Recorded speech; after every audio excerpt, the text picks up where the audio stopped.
This program is made possible by funding from the UCF Metropolitan Center for Regional Studies, where government leaders, business executives, and academic experts come together to discuss major issues facing the state of Florida.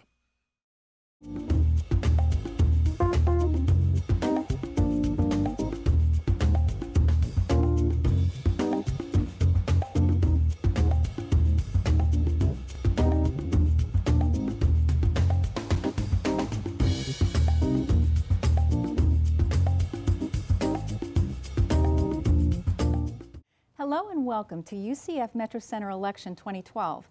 I'm Diane Trees, Director of the UCF Metropolitan Center for Regional Studies and your host for the evening.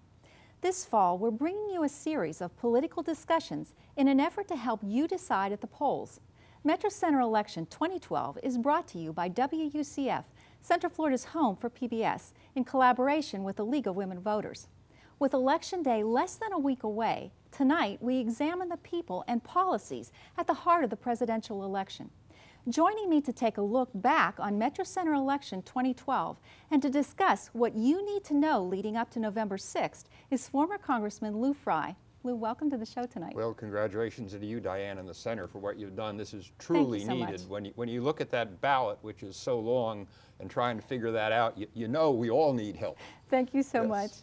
With so many candidates and issues to consider, what matters most to voters? I asked Valencia College political scientist Mark Logas about what dominates this election. I think it's going to be President Obama. I think it's going to be what you see going on in the Middle East right now. If it is true that there was word that we were warned prior to what happened in Libya, that's going to be a huge problem just weeks before the election. The president did not even honor the memory of the second anniversary of the Affordable Care Act, Obamacare. I think that's very telling. So I think that this whole election, at least for me professionally, is going to be, do we want to move in the direction that we have been in the last 4 years for 4 more years, or do we want to shift gears? Lou. Mark was an intern of mine. Oh, really? Yeah, so he's got to be right, but go on. With the election only a few days away, is it the candidate personalities or is it the issues that are resonating most with voters right now? Well, you got to remember, most people have made up their minds. There's been early voting not only here but across the country, and so you're really down to the few, maybe 4 or 5%. My guess is it's still the issues. The question really is pretty simple. Do the economic issues, the 23 million people out of work, the gas prices over 5%, the $17 trillion debt, are those issues going to be the ones that finally make the people do it? Or, on the other hand, will it be Obama's charm and his ability to talk and to look presidential and that, and but no real platform on it? So I think you're really down where if the Republicans are right, they're betting on the issues. If the Democrats are right, they're betting more on the personality. And I don't think anybody right now knows, but we'll find out in a few days. In a few days, yes. Yeah. More than $150 million has been spent on political ads in Florida this year. Mike Lafferty from the Orlando Sentinel's editorial board had something to say about campaign advertising. I think it's more the airtime that it costs to get on TV in big markets. It's very expensive, and there is a lot of money being spent. It's hard to tell at this point how much more, but just in the presidential election so far, Barack Obama is pushing $600 million in money raised, and Mitt Romney is somewhere around $525 million. So they've combined gone over the $1 billion mark already. Lou, do campaign ads really sway voters one way or the other? Yes, and especially negative ads. Everybody says, oh, we don't like negative ads, but you run them and they work. Otherwise, nobody would run them. Has the campaign been more negative than you anticipated this year? No, not really as negative as I anticipated. I thought it would be pretty bad, and it turned out to only be semi-bad. I'll tell you, though, what really bothers me the most is the amount of money that these super PACs put in. I think they're poisoning our political system, and when you can put money in and you don't know who it is or where it came from, I think that's wrong. We tried to change that in the Congress, limiting the amount of money and the time involved in a thing, and unfortunately the Supreme Court in U.S. versus Vallejo said no mas. It wasn't any good, unconstitutional, First Amendment, get it out. And ever since then, there really have been no controls on the money. You know, we're in this debt. The two people have raised close to $1 billion, right? Why don't we use that money, pay down the debt, and flip a coin? It might be better for the country. Well, I wonder, you know, with the economy the way it is, and do the voters realize so much money is being spent behind these ads? Oh, Diane, we've, as you know, the Frey Institute's working with young people and so forth, and as part of it, we do a screening every year about the civics in Florida. 40-some% of the people in Florida can't name the 3 branches of government. 73% of the first to third graders, multiple choice tests, can't pick the Constitution out as our leading legal document. So when you ask some questions and it gets really beyond just the top fringe of it, people really are voting on things that they don't understand, and especially the amendments to the Constitution. Very difficult. Very, very difficult. It's a good thing that you have the Institute to try to help with that. Yeah, we've, with Senator Graham, Democrat, we got the law changed in Florida so that now you have to take civics in 7th grade. And if you don't get it, you don't go to 8th grade. Plus, beginning in 1st grade, because we have, you know, teach the FCAT, you have to teach part of your lesson in civics from kindergarten through 12th grade. And we will have over 1 million young Floridians through this program in 5 years. And we will not be 46th in the country in civic literacy where we are. We're going to be in the top 5. We're also training teachers because teachers are crucial to the program. Excellent, excellent. Very good, very good. So there are good things going on. Moving on to the economy, we spoke with UCF economist Sean Snaith about the projected impact on President Obama's stimulus plan. Did it reach the expectations set by the White House? We've all seen this chart that was put out by the president's economic team, sort of projecting the economy with the stimulus and without the stimulus, and then what the actual unemployment rate, the path that it actually followed, and it was very different. And I don't think that it's because the ideas were bad or that those economists were not smart men and women. They all are. But I just think that when you had so many different parts in motion at the same time, that the economy was changing, the rules of the game were changing, and when the rules of the game change, the players change their behavior, and that's why I think those projections were not as accurate as they turned out. Many economists are still predicting tepid growth through 2013, yeah. And no matter who's elected. If 2013 is going to look a lot like 2012, have the candidates factored that into their economic plans? Well, yeah, they factored it in, and it's interesting. The Republicans have leaned on it. The Democrats have sort of ignored it. I have never seen a campaign, never been involved in one, and I run statewide in that, where on one side you actually had facts you didn't have to make up that were pretty negative in terms of your campaign. And on the other side, people who really had something going. But it's been interesting because it doesn't seem to make any difference. You would think that this really should be a walk for the Republicans. It isn't. And it's sort of been a very interesting session here in the fall watching. Oh yeah, and of course the debate with Obama, which reminded me of the debate with George Bush with Clinton when he looked at his watch. Campaign was over. Or Dukakis when he got in the tank and was driven around and looked pretty silly. It's funny how some things like that have legs and they carry on to the election. You'd think it would be a one-day story. It really isn't. And who knows why. And as a candidate, and especially in the last debate, they both didn't want to do anything that gave a chance for the other person to run television ads about it during this last period of time. And the things that linger on with it. Looking at the economy in Europe and the economic crisis there, how much should that be factored into any U.S. economic recovery plan that we have? Have the candidates properly addressed that? No, they haven't. They have so many other problems that they haven't really addressed. That's an interesting. They have so many other problems. I've been to China. I've lower been on the list. to Egypt. I've been to Turkey, and all in relatively recent time. And obviously, a lot of things are happening over there. But I think they got their plate so full. The only thing we can hope is they know there's a problem. They don't want to get into it because there is particularly no solution, especially in Greece. So, cross your fingers and hope that you're the one that survives and has a chance to deal with them, because you got to deal with them. This is a world economy. It's not just the U.S. Right, economy. Global economy. Yeah. It's scary that there are that many things that is even a little bit lower in priorities. Yeah. Talking a little bit about Florida, we are #1 in housing foreclosures in the nation. 1 in 4 take place in our state. And yet, neither candidate has been really vocal about the housing crisis. It's 1/6 of our national economy. Why haven't they said more? Because there's really no solution at the moment without a lot more money being put in, and nobody wants to touch that. And not only money being put in, but some sort of an oversight organization to see that it works. And it's just a very difficult process, and it's one of those things that they can put on the side and take care of later. And like you said, there's so many other issues that it's easy to bury some of them, even when they're that critical. Yeah, and I guess when you get $17 trillion in debt, maybe another trillion here or there is real money. I'm not sure. Possibly, Yeah. yes. We spoke with 2 young voters, and they both expressed a sense of disenchantment among their peers. Here's what UCF political science student Cynthia Florentino had to say. When I ask people, are you registered to vote? Would you like to update your address? And I get the response, no, I'm not interested in politics, or that's not for me.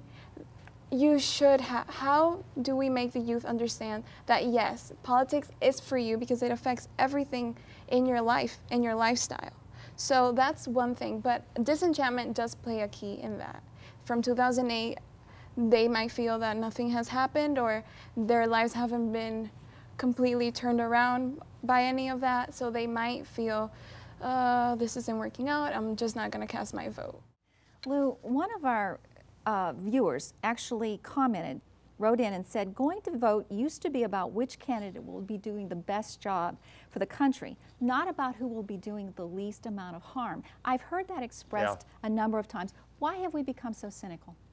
Well, we've become cynical because now the Congress itself and our leaders are incredibly cynical in terms of how they operate. It used to be that if someone disagreed with you, I do a show with Dick Batcher a lot. He and I disagree, but we are not disagreeable. I don't disrespect him because of that. It's a civil disagreement. And respectful of each other. Without civility, you'll never have bipartisanship. You can just forget that.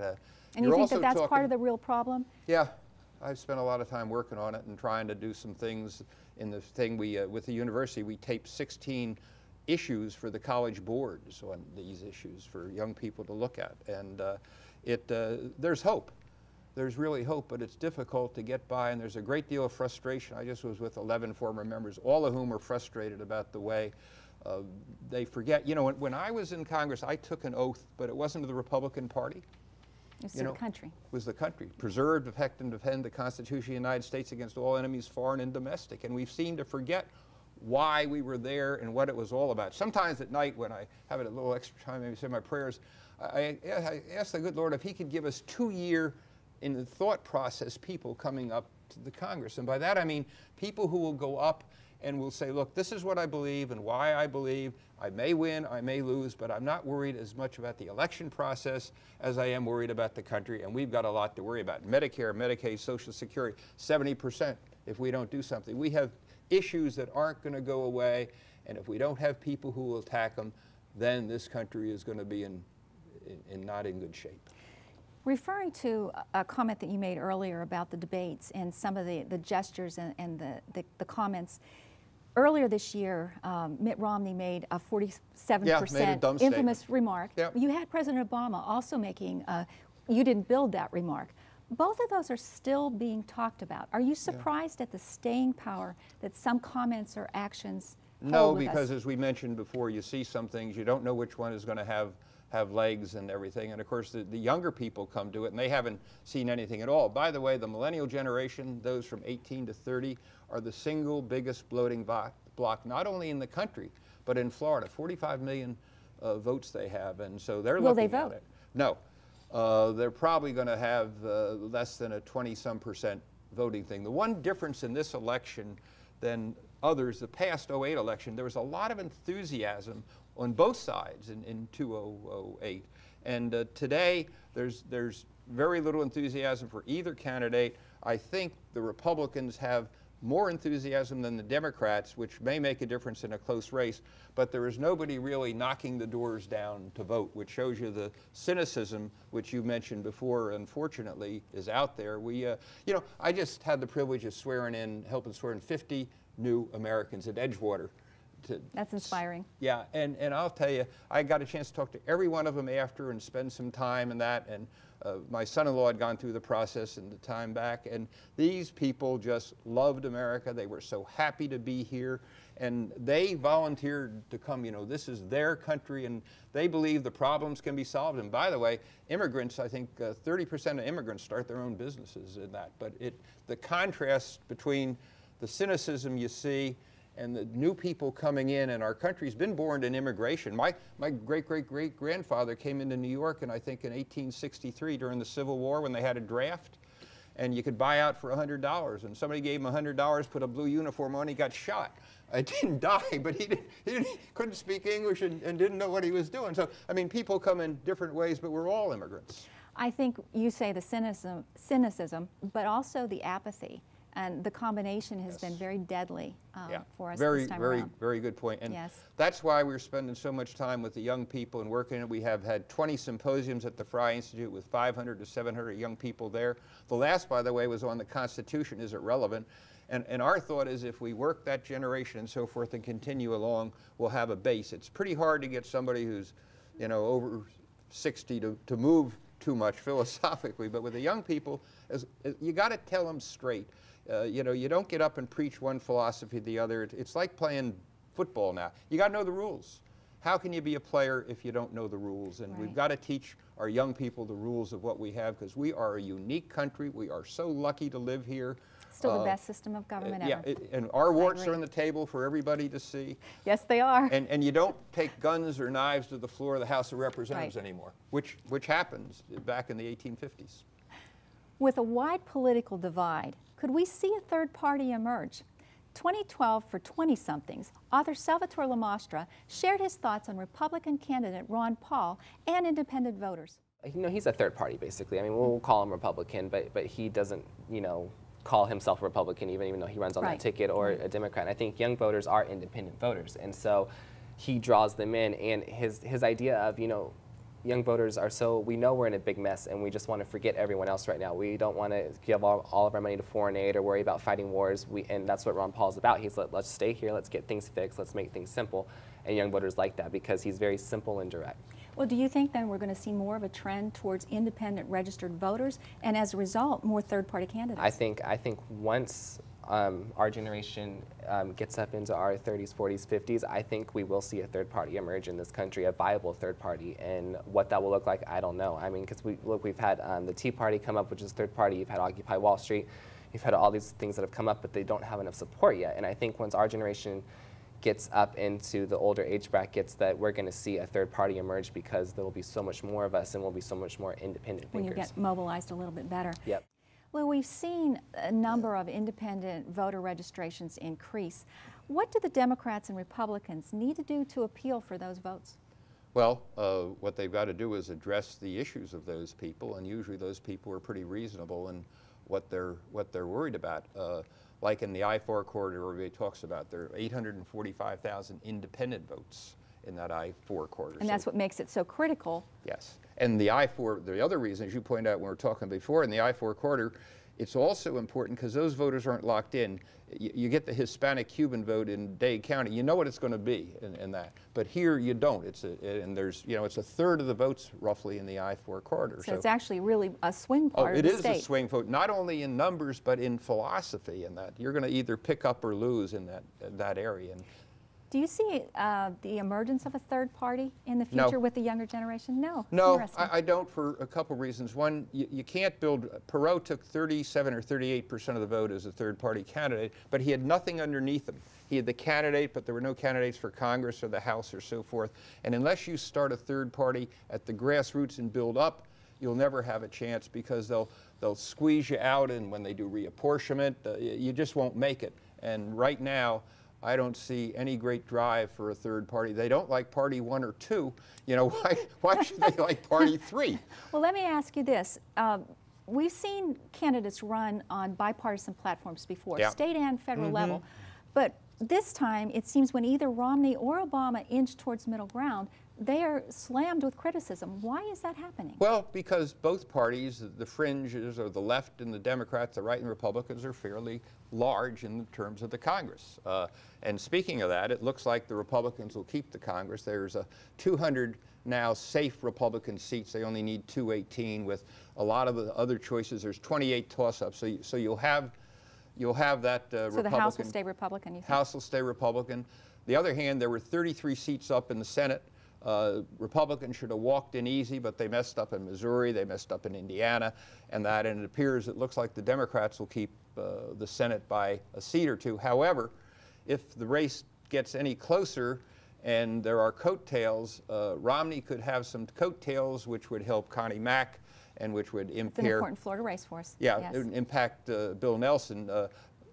Mack needs something to happen, but the National Committee started putting money in for him again, so he will have some money. A limited time. Yeah, you can tell in the state or the country where things are going. Forget the polls and everything. Look where the candidates are. Look where they're spending money on television or where they're pulling it. Much better than anything else, because the polls are spins in this, but where the candidates go, there's only so much time. And let me tell you, I remember when I was running the Ford campaign way back, and money was either going to go to Texas or Florida, and I was fighting like heck to get it into Florida. We didn't get it into Florida. We lost the state. That was an internal fight, but anybody from the outside looking at it saw the money went to Texas, and they could have figured it out that they'd basically given up on Florida, and it was a very sad day because we'd worked for a year. So follow the money in the candidates. Follow the money in the candidates, very and good. you can be you can know it all.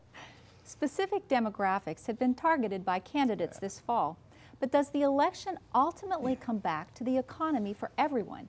Take a look at what Sarah Isaac from the League of Women Voters of Orange County had to say. Women are being targeted by both of the major presidential campaigns because they are an important swing vote. Women went with Obama largely in 2008, and then more GOP is particularly suburban women.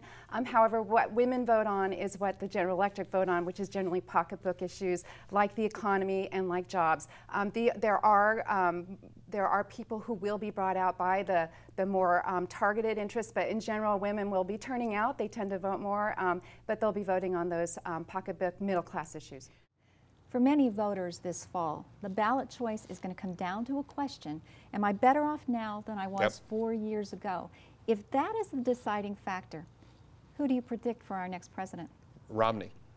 You know, the other thing, too. That wasn't a hesitation there. No, I thought a lot about it, obviously, and I'm not saying it, you know, I've always said what I think. People get mad at me, but either side. Straight shooting is good.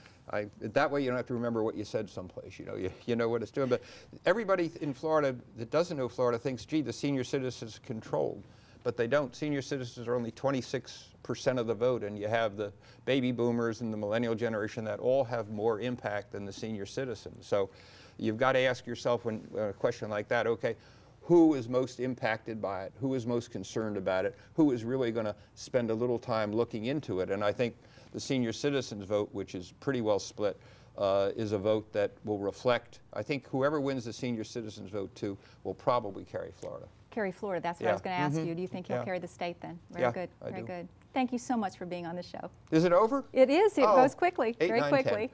That's all we have time for tonight.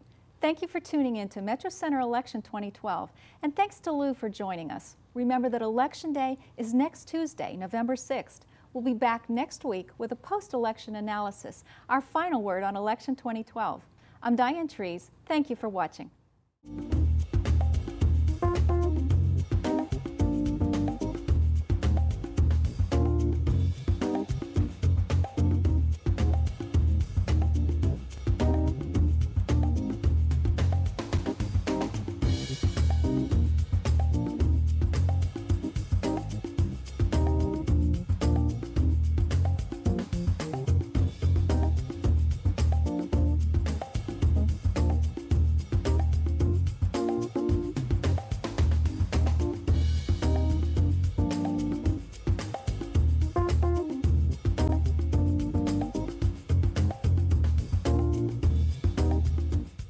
This program is made possible by funding from the UCF Metropolitan Center for Regional Studies, where government leaders, business executives, and academic experts come together to discuss major issues facing the state of Florida.